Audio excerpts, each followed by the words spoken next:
Yeah, I mean, it's not anything as naive as to say that the problems of the world are the result of a single generation.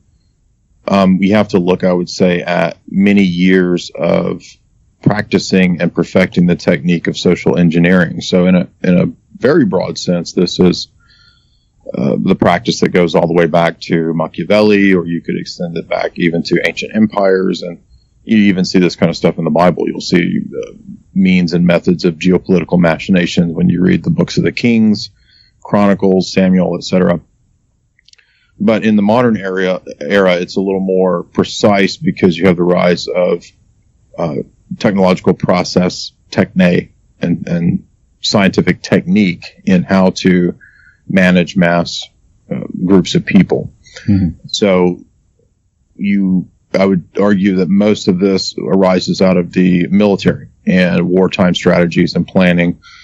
Certainly prior to that, you had bankers who were already back in the 1700s, the 1800s, the times of the revolutions. They had already noticed how to fund revolutionary movements in other countries. This is not solely the enterprise of Jewish bankers. It is a practice of bankers in general. And you can read Carroll Quigley. I have lectures on the totality of his book, Tragedy and Hope. And he uses France as one example. And he covers the Rothschild, the Catholic, and the Protestant interests that all were sort of vying for power and control of France as one test case. Now, certainly over time, Jewish banking interests tended to have a lot of power through the Rothschilds, but we can't leave out our WASP and our Vatican Bank connections either. And of course, the Rothschilds have also been the official papal bankers, I think, since the 1700s. So all of these interests interconnect, and as I think Spangler put it very well, there's never been a socialist revolution that wasn't funded by capitalists at the top. And I think that that's accurate. And so when we look at the French Revolution, we see a kind of a combination of Protestant, Swiss, and Jewish banking interests, and the British Empire having a vested interest in removing a Catholic monarch. We see a similar pattern with the funding of the Bolshevik revolutions from the Warburgs and other New York banking houses, and that was essentially to reconstruct and set up a social experiment in Russia to get rid of the idea of a czar, an imperium, and a confessional state. So you see the same pattern of the removal of the Holy Roman Empire in Europe and the removal of the Byzantine continuation in the Romanovs, their removal by the Bolsheviks. And ultimately this, I would say, is at the behest of the money power. It was the banking interest behind both of these things. Quigley comes to the same conclusion that Friedman of Stratfor came to when they both said that the 20th century was about the Atlanticist or Western power bloc's removal of their two main rivals, namely Germany, Austro-Hungarian Empire, and Russia. Mm-hmm. So that's the 20th century in total, in both of the wars and the Cold War. But what you get out of these wars and the wartime experience is a lot of research and development that goes into the war machine and perfecting the techniques of war. Quigley, for example, was a maritime war historian, so he also has other works about histories of civilizations and warfare and so forth like that. Hold on a second. Excuse me. So this research and development was focused largely in the traditional sense of psychological warfare, but also in the implementation of new techniques and strategies that would involve a lot of advanced things like cybernetics. This would come to dominate entities like DARPA, which would be very instrumental in how to manipulate technology to achieve the upper hand in warfare, specifically things like mimicking nature, transhumanism, et cetera, et cetera.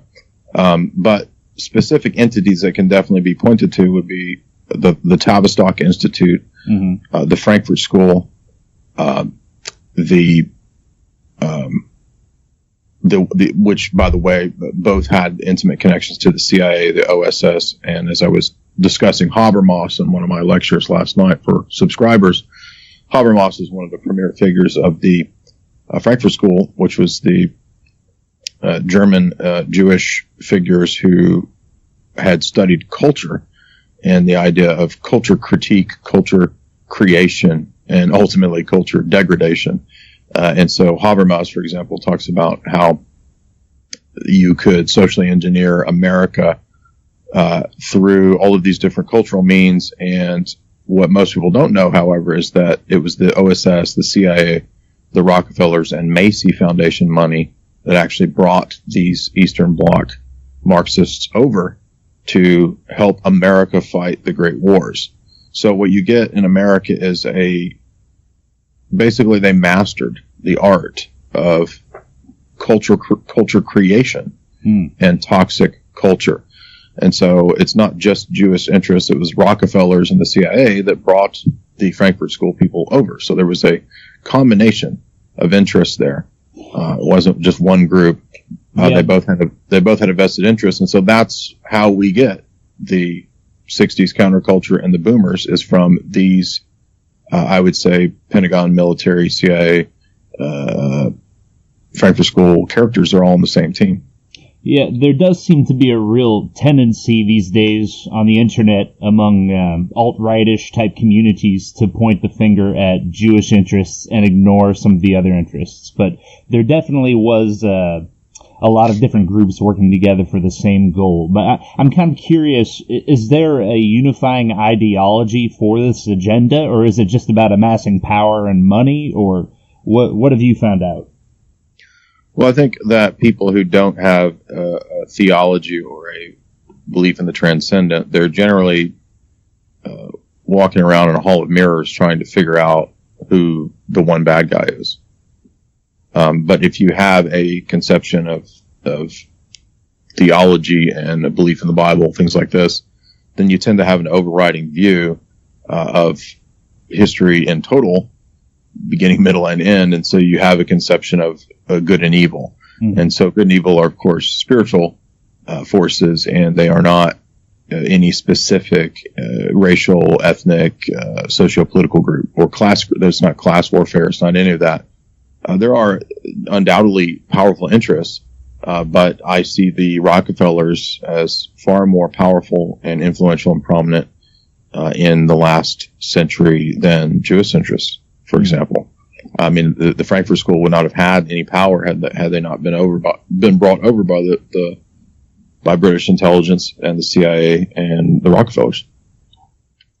Indeed. Yeah, I've heard you talk about on other shows how in America and to some degree in Europe, the right wing tends to always point the finger at Marxism and communism, and this is the reason our civilization's been undermined and gender identity destroyed and pornography pushed on us. It's because some sort of KGB psyop or something. But in reality, when you look at it, it really seems like this is coming from, as you said, the big banks, because they really funded these revolutions, and the Rockefeller interest also pushed these things here at home. So really there's a lot more to it than just commies, right? Absolutely. This is very crucial, and this is one of the main reasons why I did the 8 lectures on tragedy and hope, is because Carroll Quigley, who himself was a Catholic of sorts, or professing Catholic of some kind, was very much a fan of the Western Atlanticist democratic order, and he actually thought that, this democratic New World Order would be the best thing for the world. So that's why he was a true believer and a supporter, I believe. And Quigley is very adamant in the book. This is probably what the book is most known for, is the quotes where he says that the communist, Marxist, leftist, socialist movements in America on their own had absolutely no power and weren't that effective until they received all of this money from these very wealthy elites that were both Jewish, Protestant, and at times even Catholic. So, I mean, it might be difficult for some people to wrap their head around that, but I mean, it's like I said earlier, that this is why you have the Wall Street funding both Nazis and the Bolsheviks. And one of the best ways to see this is to read some of the real inner circle planners of this whole system. this overriding ideology that you asked about, yes, right. I've been doing a series called Globalist Books, and this is characters like people from the CIA like Miles Copeland, or people from the Royal Society like Bertrand Russell, the Fabian Society, people like H.G. Wells, and they are very people like Charles Galton Darwin, Arthur Koestler. I'll be doing Jacques Attali next.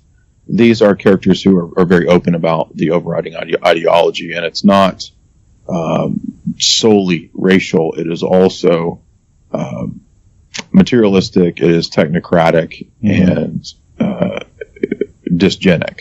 And so that's what Bertrand Russell says. Russell says, yes, I'm very happy to see the Bolsheviks succeed in Russia, because he says it's a social experiment, just like all the other 20th century movements and ideas. He says they're social experiments to see which things work best for the technocracy. So the end game here is the development of this New World Order type technocracy, I guess is what you could say. It almost, to me, looking at it, seems like kind of a dark alchemy or something, like a social alchemy. They're melting down all these social institutions that we've had in the West for centuries and trying to create an entirely new society that's almost an opposite image of what was there before out of what they've melted down. You know what I mean? I think. Go ahead. Yeah, I think you're spot on. There is a chapter in Tragedy and Hope that a lot of people miss because everybody focuses on the sections where he talks about the bankers funding the communists. There's a more important chapter about the rise of the military-industrial complex. And Quigley's whole point in that chapter is that the New World Order is transhumanism. It is technocracy. He says that's the whole goal of all of it. So we can argue about all these other things, and I'm not saying you can't argue about those other things. I'm saying that the long-term plan is not just Israeli. It includes the Saudis. It includes China. It includes all these other interests to be a part of this global scheme. And you can debate to what degree atheistic Zionists or whatever have a role in that, but I think that the overarching plan is technocracy. It's not rooted in any kind of Jewish messianic claims. Do you see what I'm saying? Yes. I don't think that Bill Gates, David Rockefeller, and these people who have, arguably they're probably some of the most powerful men on the planet. I don't think they're really concerned about Jewish messianism. I don't think they care about Palestine. Right. So what do they care about? Technocracy. And so I see the most powerful people all being on board with that. And that's why to be in that kind of club, you have to be on board with that. They don't really care about the ideology of a single, piece of land in the Middle East. I'm not saying that Israel doesn't have a role in that, but if you look at when Israel was being set up, what the Balfour Declaration and the Royal Society and all this, what they were saying at that time, they weren't really concerned with Jews or Arabs. They just wanted an outpost, and the Royal Society who set that up were just as interested in controlling the Islamic world as they were at controlling the Jewish homeland.